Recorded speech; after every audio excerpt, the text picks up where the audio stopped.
than other Front Range cities on the average. It doesn't mean that Pueblo isn't hotter, that there aren't other places, but having said that, it's increasing.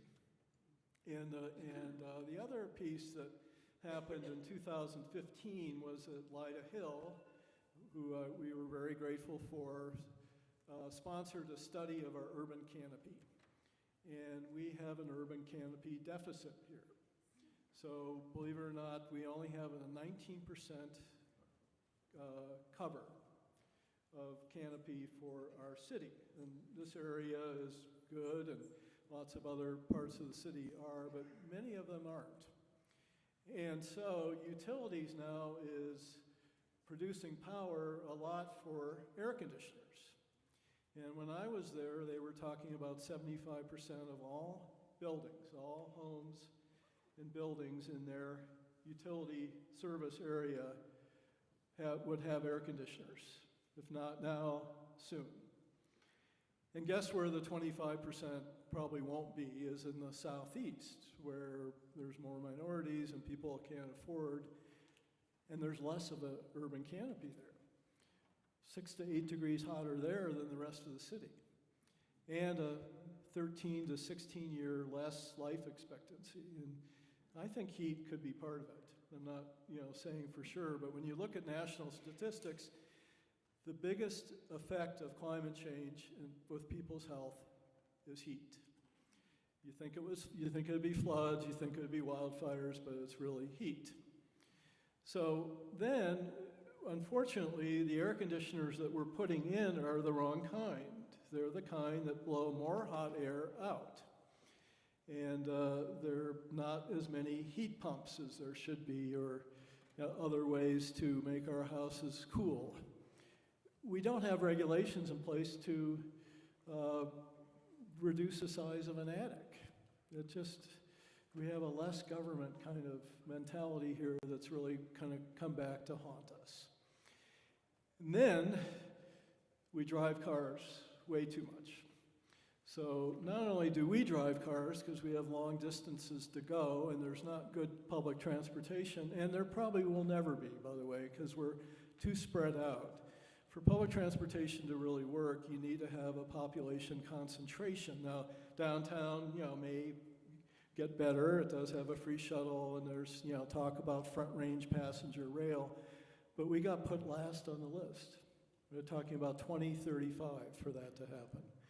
And they're going to be sharing the tracks with the freight train, so it's not like there's going to be trains going to Denver and the North Front Range every 15 minutes.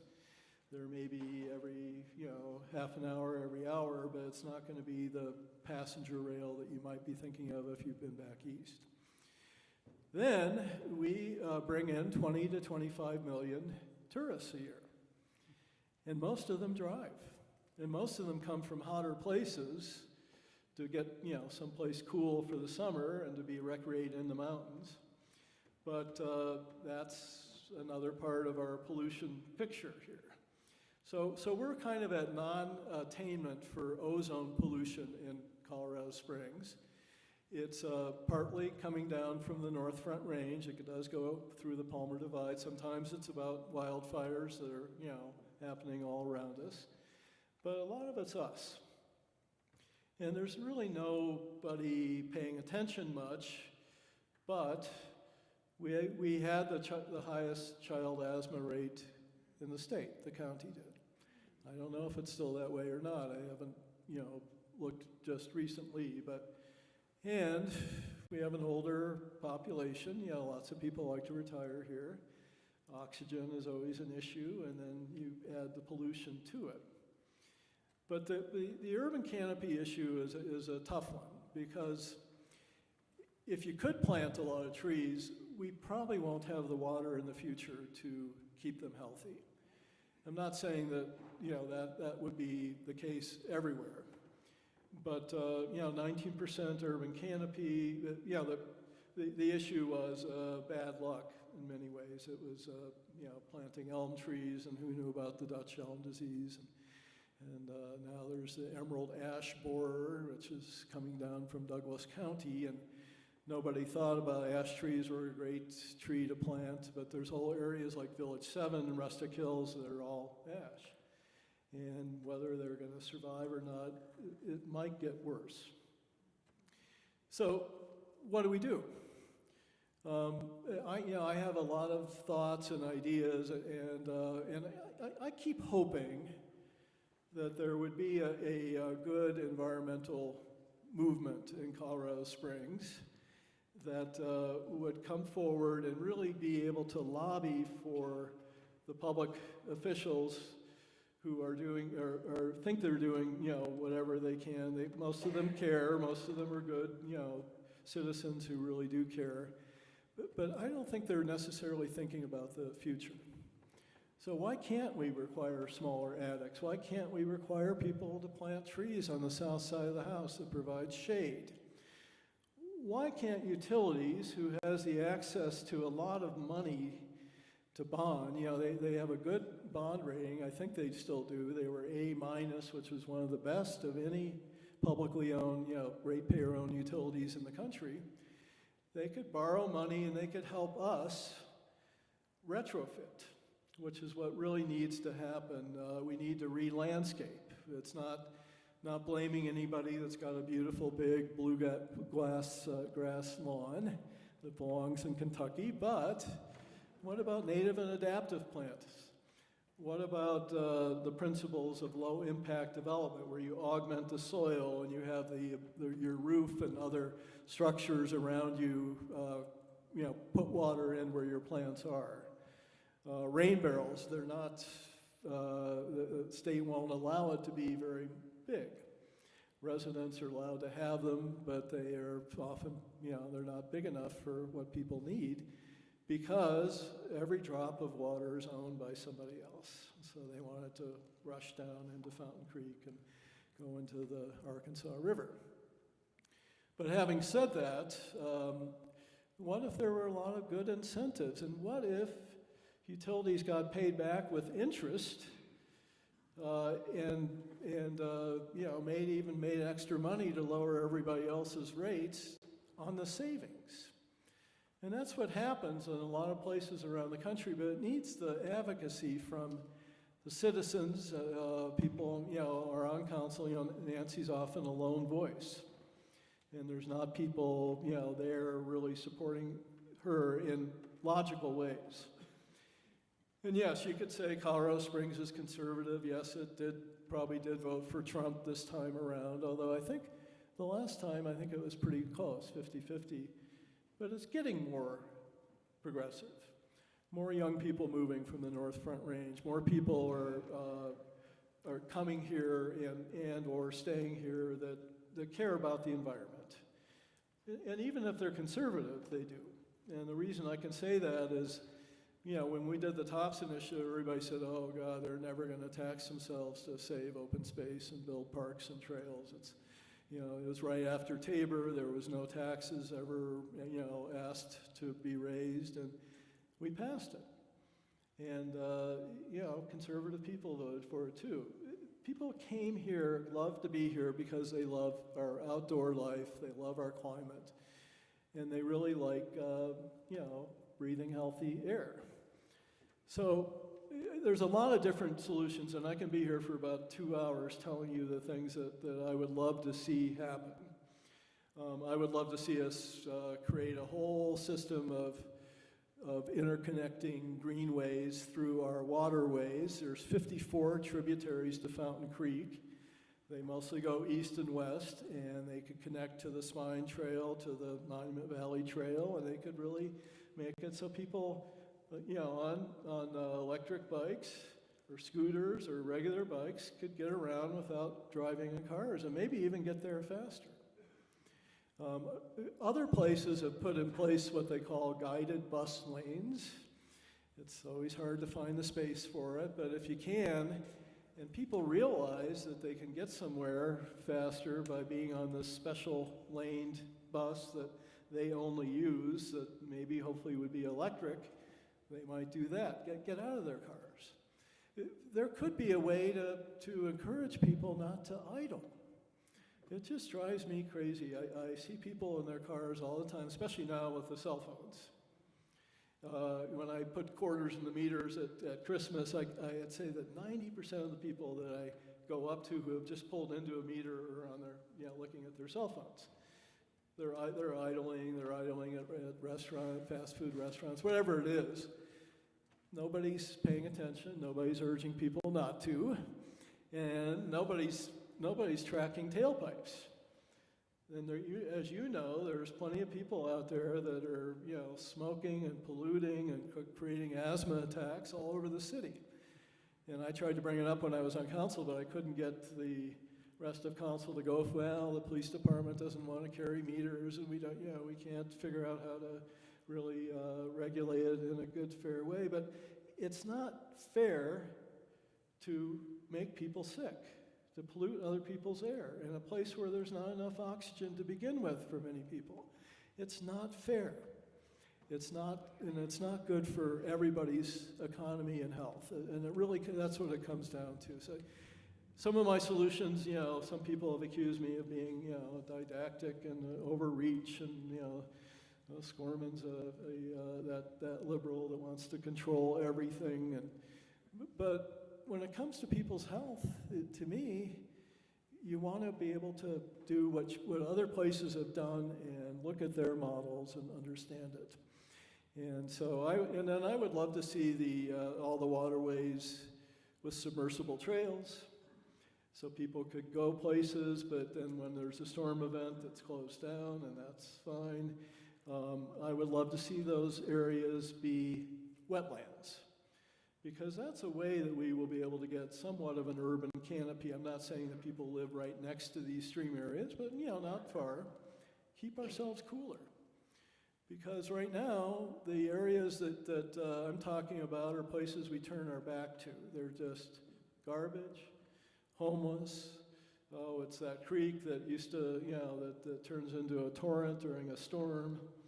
If you walked between here and the confluence of the Arkansas River and Fountain Creek, one Grand Canyon after another. You couldn't have scripted a worse place for so many impervious surfaces that all ends up in Fountain Creek and then ends up in the Arkansas River, which, by the way, goes through 180 water treatment plants. That's how many places drink it before it gets to the Gulf of Mexico. Probably 10,000 irrigation system, who knows? We pollute it here in a pretty major way. Monument Creek starts up above Monument, Fountain Creek starts up above Woodland Park. Everything that comes off of our lawns, the Roundup, everything ends up in there. The garbage, huge. The reason I can say that is I started a nonprofit about a year ago that's called Richard's Rubbish Roundup. And we pick up garbage all over the waterways, mostly trails, in some parks. We get together every week, between 20, 30, 40 of us. Patricia and I feed everybody with pizza and beer or soda afterwards.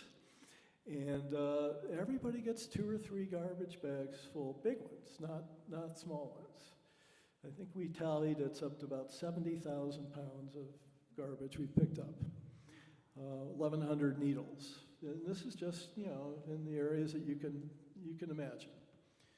So if anybody wants to be a part of that or volunteer, it's great to have you, and we're always looking for people to help us.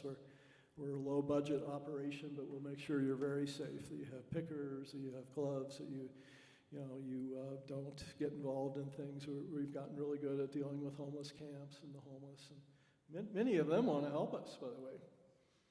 And half of what we pick up is also other people's garbage.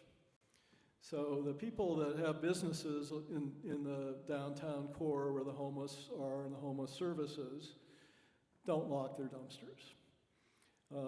Then the apartments the same way. It's not like, there's just not a thought to how to help it. So yes, I guess it's didactic, it's government overreach to tell people that if they live near a stream, they need to lock their garbage. But all that garbage goes into the Gulf of Mexico, really. It gets filtered out, very high PFAS count, very high, microplastics, high E. coli. One of the main reasons is that we love our dogs here. So here's another fun statistic, and I'll stop talking in a minute and let you ask questions, is guess which city has the most dogs per capita over 40 pounds? And guess which city has the biggest dog poop? And so, I'm not saying that we could all be a little guilty, but it's just an ethic. It's a way to try to figure out how to keep all this clean. And then, if you get into the growth issue, that's a huge one. And so, I guess I'll leave you with this, because I don't know how to stop growth. And everybody wants it to happen. I can't tell you how many people I've talked to, we got to stop it. Colorado Springs has to stop annexing land, and why are we encouraging more growth? Well, we are, because we have a good economy. So we could have a recession, maybe that would help. Let's get rid of a lot of the good jobs that are here. Or maybe another big wildfire. That would be a showstopper. And by the way, that's a real reality. I can talk for another 20 minutes about that. Or mandatory birth control. Because we have a birth rate over death rate of between 3,000 and 5,000 people here. Because we bring a lot of people at childbearing age, especially in the military, or younger people moving here that want to have kids. And then the last one is euthanasia. Once you get to be my age, 72, we should probably say that's enough. And because so many people like to retire here, a lot of the tourists that come, everybody enjoys it, and it is a great place. And you got to thank Nancy for holding it together amongst other people, because we haven't really ruined it yet. But how we grow is the big issue. Where we grow. Who allows it to grow? So when I was on council, half the single-family permits were issued in the county. And it was about $25,000 to $30,000 cheaper to buy a house in the county in Falcon than it was in Colorado Springs. Because Colorado Springs has stormwater requirements. You have to pay for the utility lines. You have to have parks, park dedication fees. You now have a police and fire impact fee. The whole hope in all that was to not have current residents assume the burden of new growth. But the county, they're free market Republican, they let's not interfere much, and it can turn into a real nightmare. They're talking about places like Falcon, and between Falcon and Calhoun being 10,000 homes. The Denver and Dawson aquifers are likely to get drained or contaminated, like it did, when there was PFAS from Peterson that went to security. Water districts out there are saying, oh yeah, we got plenty of water, but they don't. Because we all know how rare it is to have the water that we have. And Colorado Springs is so lucky, and it's people before me, although I think I had a part in some of it too, really were aggressive in getting senior water rights. But 75% of our water comes from the Colorado River Basin. The Colorado River, as you know, is very over-appropriated and shrinking, and if you took the geography that it serves, it would be the 5th largest economy in the world.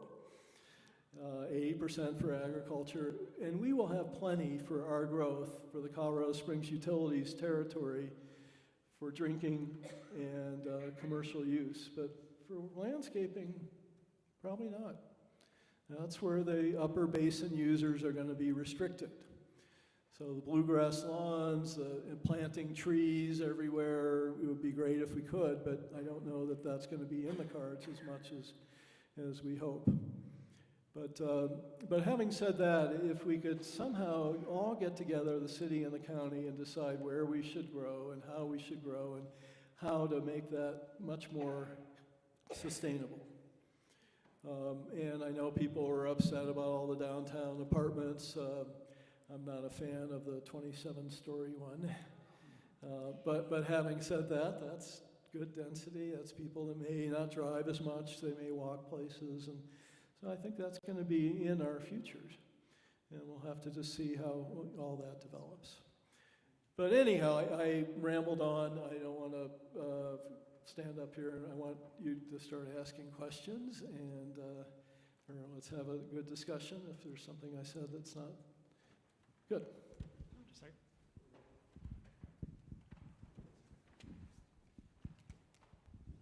Related to what you're talking about, what leaders in Colorado Springs, what organizations, what authors, what cities around the United States are advancing these ideas?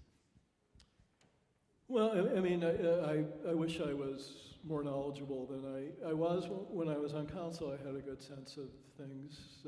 I tried to study what other cities did. But some cities have really done a great job in various areas.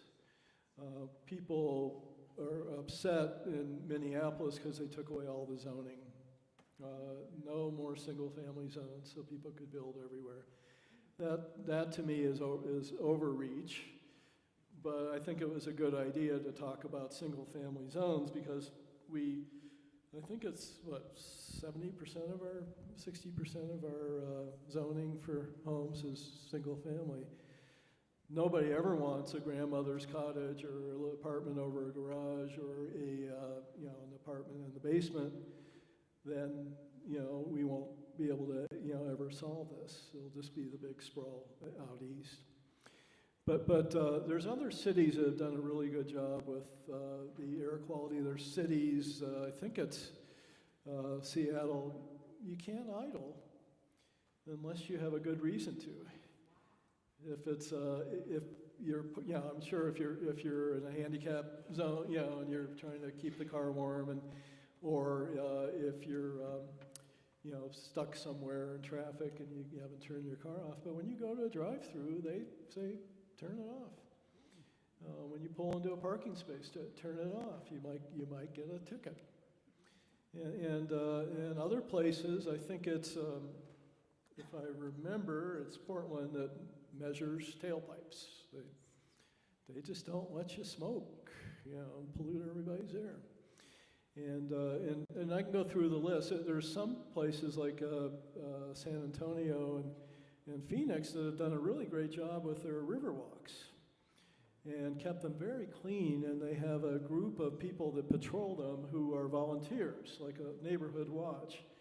And it's a great system. People going around with yellow vests, now probably on scooters and electric bikes. They used to be regular bikes, but they're keeping those areas safe, and they're communicating with security and police and understanding that people can't camp along a stream because that really is pollution, and it should be serious. We have that law in place, but it's just daunting for the police department to try to take care of all that. But a lot of people don't feel safe with the homeless being on the urban trails, and I can't blame them, especially women. And I think that's a part that we can really look at. There's a great homeless camp, not a camp, but a tiny home village in Austin that I got a chance to visit when I was on council, called Community First. And if you ever want to look it up, it's just a great, great place. At the time, it was 250 units. They had churches that adopted homeless people. Many churches would build 3 or 4 tiny homes over a period of time, and then that would be for the chronically homeless, the people that had no choice but to be homeless because they couldn't work. Their bodies are broken, their minds were not quite there. But everybody who lived there had to pay rent. Everybody had to work. They had wraparound services there. They had clinics. They had drug treatment. And this was an interesting part, which we probably couldn't do here, is that they didn't have bathrooms, toilets, and much kitchens in these little tiny homes because they wanted the residents to go out and to be able to commingle and to be able to be watched. But, sometimes there were 3 people in a kitchen, cleaning the same sink, but that was their job, and they had to pay their rent. But having said that, it was a great example of what maybe we could do here if we could ever find a neighborhood that would want that. And by the way, that tiny home village had less calls to service than the suburban neighborhood next door because they were so well supervised. They actually had, not only had 250 homeless people there with their own little homes, but they had another 100 or so people that lived there that wanted to help the homeless, that were just in double-wide trailers, and they wanted to be there when they weren't in their summer home, whatever it was. And so there was a lot of supervision. But so, you know, these are the kind of things that you can think about if you really become a nerd like me to study other cities and things that they've done. But yeah, we are behind. Denver, you know, you could ride 70 miles on your bike without having to cross traffic. Look at that REI building up in Denver where people were in the South Platte and Cherry Creek in inner tubes. Wouldn't it be great to do that here, Fountain and Monument Creek? And by the way, there are plans in place for that. Although some of it is Army Corps of Engineer money that may or may not be there. Yeah. Sorry. Hi, Richard. Thanks for coming. So the Denver metropolitan area and north of there is an EPA non-attainment zone for ozone and some other things. And Colorado Springs and El Paso County have somehow managed to avoid getting themselves over that threshold, which is why we don't have to have car inspections, right? So the question I have is, how close are we to that? I mean, is that something that's likely to change in the near future, or? Well, I would have said yes, but with our new president, I'm not sure. And yes, we may be due for car inspections, but it's something that it's inevitable. We're going to get bigger. We're going to have more issues. It's not going to go away, and more people driving. It's just the nature of who we are. And so yes, I would. You know, at one point they were predicting within 5 years. I don't know. Good question. If we have an EPA. Any other questions for Richard? Yes. What are your thoughts on small modular nuclear reactors? You know, I wish I knew more about them, you know, but I hear that, you know, from what I read, it seems like that is a viable alternative energy possibility. What you do with the waste is always the big question. And that was, what's that? Yeah, I'll do that, yeah. Okay, well, there you go. Can you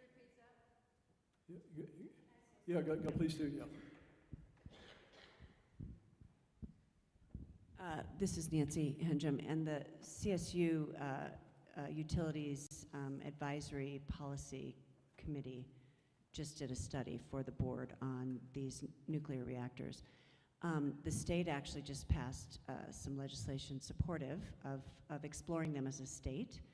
I think that's fine and appropriate. I mean, the reality is that we don't have the energy generation we need, and it's getting more and more expensive because of the current administration and renewables. So looking at them is appropriate. However, I would say, in addition to the obtaining of uranium and the disposition, they use a lot of water. So I don't know if they're the right solution or not. I think exploring it is appropriate, but the reality is that renewables are not, at this point in time, going to be feasible because of battery storage and other challenges for the energy that we need because of the growth that we have. So let me ask you, Nancy, because you have the microphone. Sorry, I didn't mean to put you on the spot. Yeah. So is there? I know there's issues with wind. Nobody wants wind farms anywhere near where they live. And then solar, when the sun's down, it doesn't, you have to figure out how to power. But have we put together a good system of backup power through natural gas or not? Well, natural gas, yes. Yes. Part of the challenge we're facing is because of the state's mandate of zero carbon emission by 2030.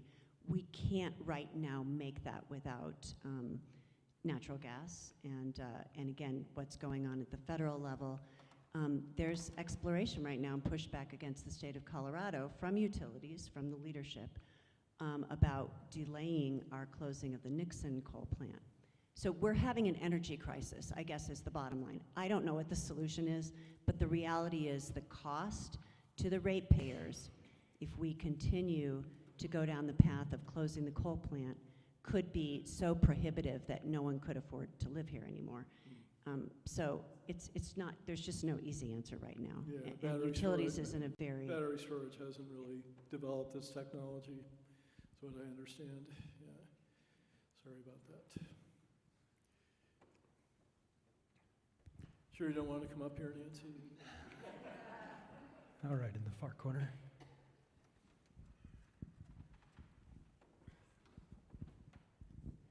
Hi, thank you for coming to talk with us today. So my name is Brenna, and I grew up in Woodland Park. I went to Colorado College, lived other places for a while after that, and then came back here. And I'm somebody who would identify myself as really into environmental justice, want to be an environmentalist. And my current commute, so I drive to CSU Pueblo every day from where we live in the Springs by my son's daycare. Wasn't able to get him a daycare spot in Pueblo. That's a whole different story. But my current commute is about 40 minutes each way. I use a quarter of a tank of gas every day on that commute in a pretty gas efficient car. And then when I was growing up, my dad worked in the Springs, and so he commuted from Woodland Park to Colorado Springs. My mom also often did that drive. So I'm sitting here thinking, gosh, my family, like, we love nature, we want to help the environment, but we have this huge carbon footprint. And so I think that's an experience that lots of other people have here too. Like, there's not good public transit in most parts of the city. I know we have the buses, but I've never been able to use them effectively. I certainly can't use them to get to Pueblo. And so I'm trying to brainstorm ways that in the future I can offset this situation somehow. Like, I'd love to find a solution for it. I think long term I want to work from home or work more locally, but yeah, my family is one of the families in the Springs that just has a really big vehicle usage footprint. Yeah, and it's hard not to, and you shouldn't feel guilty, really. We all are culprits. You know, we finally put a lot of money into buying an electric car, but we're powering it with the power that may be short it in the future, and so it's not necessarily always the answer. But you just do the best you can. You know, it's not like you can change those things in your life, but you maybe can change a few other things. That maybe if there could be a good network of bicycle and greenway trails, that someday, you know, you could do a lot of the things you do in cars. You can do it maybe in a bicycle or electric bike. But having said that, it's not easy. The world is really stacked against us. But you cannot idle.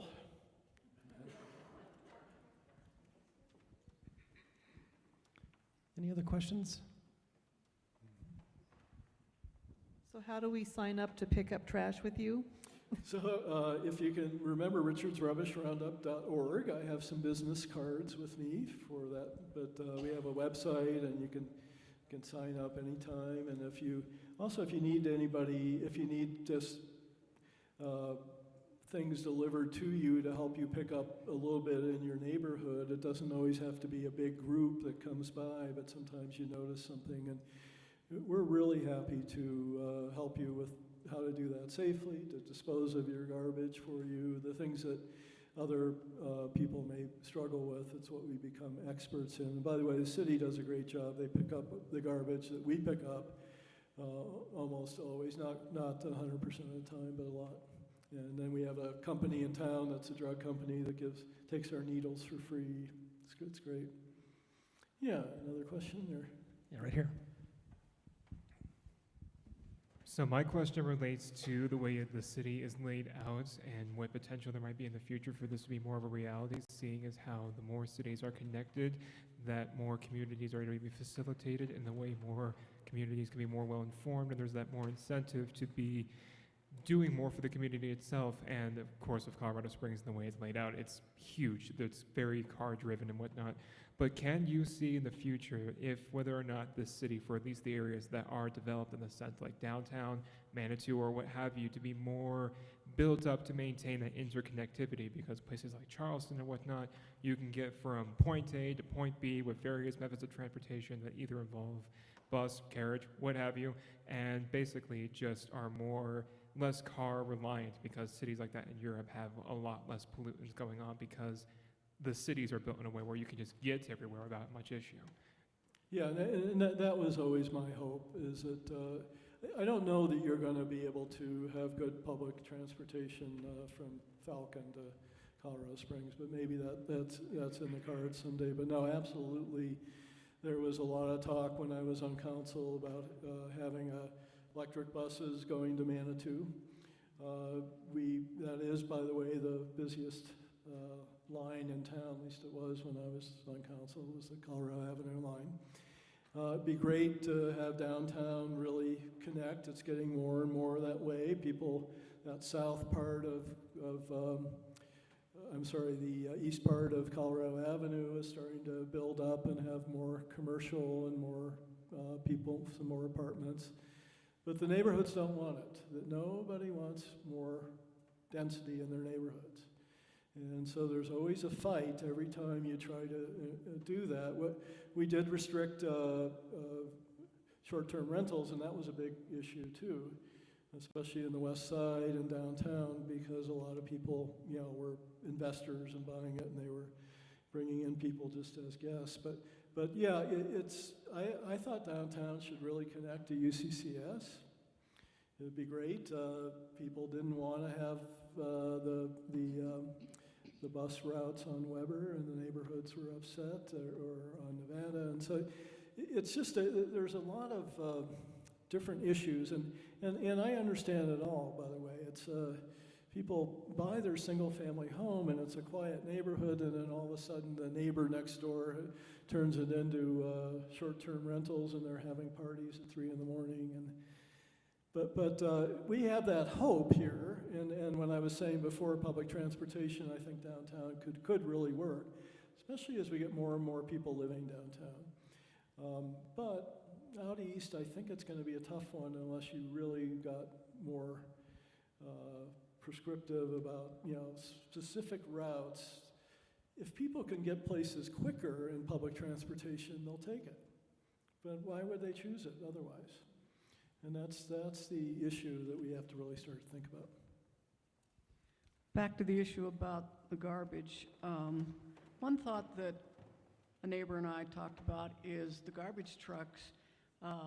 If you think about it, we've got, 4, 5, 6 contractors that, these trucks are trotting around through the neighborhoods all the time, so there's a lot of pollution with that, a lot of wear and tear. Is there anything about one contractor, limiting the number of contractors? I know that's un-American, but back to the issue of there's more pollution, and why do I have 5 garbage trucks trotting up and down my alley when one would do? No, and I think Nancy may know more. Is it 13 private haulers? Manitou did that. Yeah. They contracted with one. At the time it was Bestway. I think it's, I don't know if it's still Republic who bought Bestway. Why is the council willing to regulate? Yeah. And so if council was willing to say, these are the areas, this is your territory, we're not out to hurt your business, but no. For one thing, they pollute. Sometimes you see garbage flying out of them, and then it's really hard on the roads, wear and tear. Plus they get paid by the number of clients they pick up at, not by the hour. So they get paid a certain amount, so they have an incentive to really move fast. And in our neighborhood, boy, it's just like near misses. I see, the people walking their dogs. And, Jill's shaking her head. She knows. Oh, they're not. Yeah, we don't have any license. That's right. Yeah, exactly.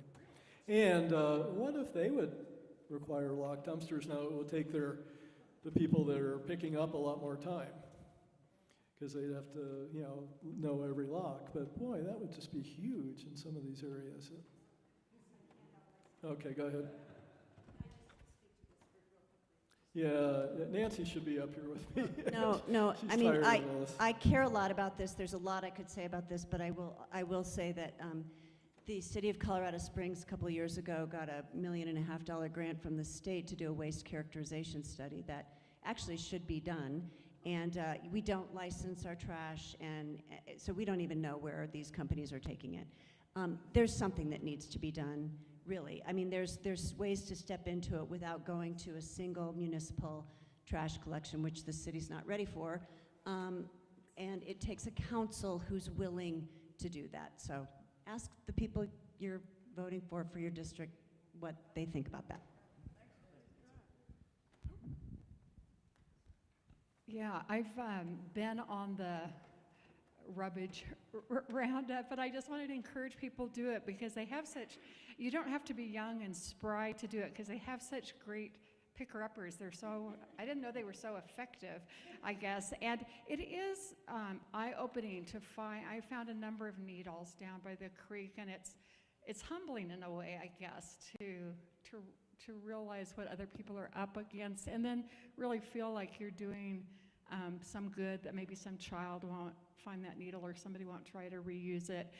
And there's no, just to reassure you, there's no commitment in coming every week. We get emails to let us know that the weather is prohibitive and we're not meeting. So, and you can suggest places that you think could use some work. And it's a real community building thing for those that turn out. There's all ages. You meet people you don't necessarily know. You could invite your neighbor to go with you. So I just really appreciate Richard for doing that and would encourage you to try it sometime. In fact, the church could get a group together. Yeah, no, that'd be great. Thank you for expressing that. Really, it's so satisfying. It really is. Anybody else? Other questions? Yeah, I want to recognize your concern about how we handle growth, but I don't think growth is necessarily a bad thing. It's the way we grow. If growth in annexed area were required to build out in a way that looks like Patty Jewett neighborhood or the West Side, with a grid street pattern, public transportation, places people could get to in either a short drive or bike or walk, the growth wouldn't be an issue. We've done it wrong for so many years, and we know what it looks like to be right, and we're continuing to do it wrong. Yep. So it's not that growth is bad. It's bad growth. Badly planned growth is bad, but we just continue to do it in a big way, the way I've just described, in small ways. We're going to remodel Tejon Street shortly, and we've opted to have car parking instead of bicycles and scooters. We continue to do it wrong, even though people know how to do it right. Yeah, it's not growth. It's a really good point. And I think there's some encouraging opportunities. I know people like to demonize Norwood, the biggest developer in town, and the Banning Lewis Ranch, but when we renegotiated that annexation agreement, they really made the commitment to build things as you were saying. And at one point, I haven't looked at their plans recently, but of the 18,000 acres they bought, they are saying that 6,000 of those acres will be parks or connections or linear open spaces, ways for people to be outdoors and recreate where they are. But they're trying to build these urban centers where there could be public transportation. But you're right, we aren't doing it well, and especially the county. That's the part you just can't figure out why they're encouraging it. To me, they should just say no a lot more often. And these, shoehorn developments, I'm not sure those are the ones that you got to go, 3 or 4 miles to get to the city's infrastructure. I'm not sure that's the way to go either. Just one other group that also can facilitate trash pickup is Trails and Open Space. Yes, who does that as well. That's right. No, they're really good at that. Actually, several groups that are out there. Up and Down is another one, and Keep Colorado Springs Beautiful. Any last questions? Well, thank you, Richard Skorman, for being here. And don't forget to support your local neighborhood bookstore and restaurant. Thanks again, folks. Thank you so much. This is really fun.